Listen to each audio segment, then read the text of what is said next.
কোরবানির ঈদ উপলক্ষে ভিন রাজ্য থেকে বাড়ি ফিরছিল ট্রেনে চেপে, কিন্তু ফেরার পথে ঘটল মর্মান্তিক ঘটনা।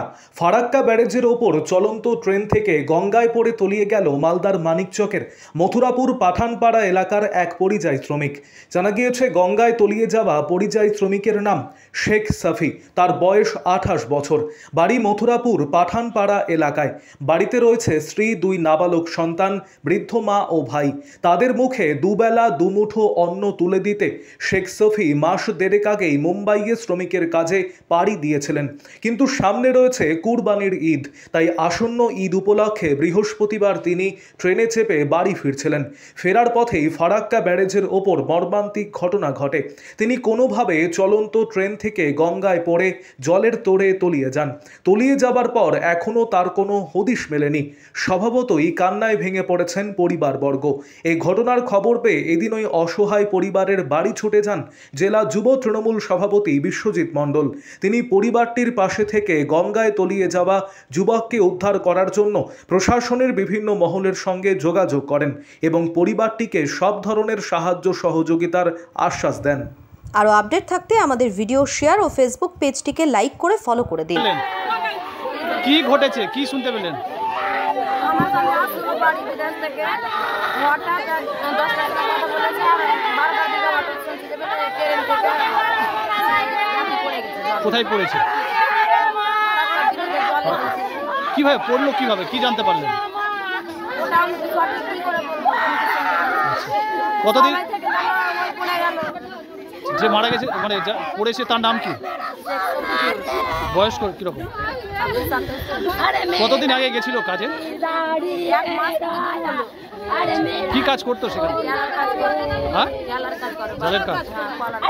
আচ্ছা, কিসে ওই ঈদ উপলক্ষে আসছিল?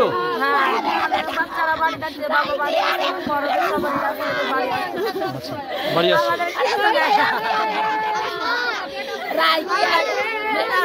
ঘটনাটা কি করেছে, কি শুনতে? এটা হলো ছেলেগুলো গিয়েছিল বোম্বে, মহারাষ্ট্র কাজ করছিল। সামনে বকরি কুরবানি আছে, ওটার জন্য ওরা আসছিল বাড়ি। ট্রেনে আসার পথে ফারাক্কাতে কী করে কোনো ক্রমে হয়তো পড়ে যায়। পড়ে গিয়ে ওরা কোনো পাত্তা নাই, খুঁজে পাচ্ছে না। আর সাবধানেও জানানো হয়েছে, চলছে খোঁজাখুঁজি, সেরকম হচ্ছে না। প্রথমে দিয়েছিল, তারপরে ছেড়ে দিয়েছে। ওইটাকে করছে যে কী করে কী করা যায়। যে নাম কি? শেখ সাফি। কি শেখ সাফি। বয়স কিরকম? বয়স 26 হবে। আচ্ছা, পরিবারে কে কে রয়েছে তার? হ্যাঁ, পরিবারে কে কে আছে তার? পরিবারে 2টা ছেলে আছে, বউ আছে, মা আছে, ভাই আছে। কতদিন আগে গেছিল কাজে, কিছু জানেন? এই 1.5 মাসের তো। এখন পর্যন্ত কি খবর পেলেন? কোনো খোঁজ কি পাওয়া গেছে? না, সঠিক সেরকম খবর পাওয়া নেই। ওই এখান থেকে গিয়েছে ছেলেগুলো, ওরাই বলছে, ওরাই আছে ওখানে। এখান থেকে ফোন করে বলা হলো যে তুমি যাও, ওখানে গিয়ে দেখো। তো ওরা গিয়েছে। তো এখান থেকে সাবিত্রী দিকে আমাদের এমএলএ সাহেব ফোন করেছিল, ফোনে কথা বলা হয়েছে। তারপরে বিশ্বজিৎদা এসছেন, ফোন পাওয়া মাত্র পৌঁছে গেছে। উনিও খোঁজ খবর নিচ্ছেন, এই বিষয়ে ব্যবস্থা নিচ্ছেন।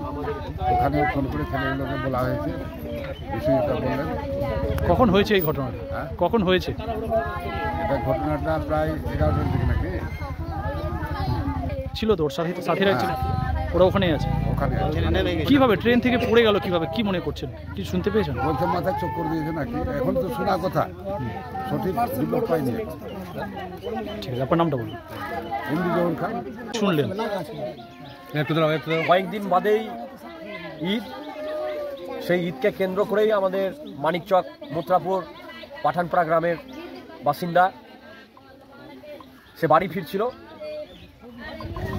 কর্মভূমি এক্সপ্রেসে ফারাক্কা যখন পৌঁছায়, কারণবশত গেটের কাছে ছিল, ভুলবশত সেই ট্রেনের ওই গেটটা থেকে ও পড়ে যায় ব্যারেজের জলের তলায়। এখন নিখোঁজ অবস্থায় রয়েছে। আমাদের স্থানীয় জনপ্রতিনিধি, আমাদের নেতৃত্ব, সিনিয়র লিডার জহুর খান সাহেব আমাকে ফোনে বিষয়টা জানান এবং তার পরিবারের সাথে এসে দেখা করেছি এবং জেলা স্তরের প্রশাসনের সাথে কথা বলেছি। এবং যে জায়গায় ঘটনাটা ঘটেছে আমাদের কালিয়াচক 3 নম্বর ব্লক পড়ছে, সেই ব্লকের প্রশাসন বিডিও সাহেব বিষয়টা দেখছেন এবং স্থানীয় আমাদের ওখানকার নেতৃত্বরা, বিশেষ করে যারা যুব তৃণমূল কংগ্রেসের ওখানে লিডার্সরা আছে, তাদেরকে আমি বলেছি যে পারদেবনাপুরে যাতে আমাদের যে সমস্ত নৌকাগুলো রয়েছে সেই নৌকাগুলো আপাতত নামিয়ে যাতে তাকে খোঁজার একটা ব্যবস্থা করেন, কারণ সেই জায়গায় জলের একটা স্পিড থাকে এবং সমস্ত রকমভাবে চেষ্টা করছি আমরা যে তাকে যাতে খুঁজে বের করা যায়। এবং পরিবারের সাথে এসে দেখা করে গেলাম, সত্যি মর্মান্তিক ঘটনা। গঙ্গা নদীতে নিখোঁজ রয়েছে, গঙ্গা নদীতে নিখোঁজ হয়েছে। এখন প্রশাসনের আধিকারিকরা কি ওখানে রয়েছেন কে কিছু? প্রশাসনের সমস্ত টিম বিষয়টা আমরা জানিয়েছি, প্রশাসন সেখানে পৌঁছেছে এবং সমস্ত রকমভাবে চেষ্টা চালিয়ে যাচ্ছে যে তাকে যাতে খুঁজে বের করা যায়। এবং দলীয়ভাবেও আমরা সমস্ত রকমভাবে পরিবারের পাশে রয়েছি এবং চেষ্টা করছি যাতে তাকে যাতে খুঁজে বের করা যায়।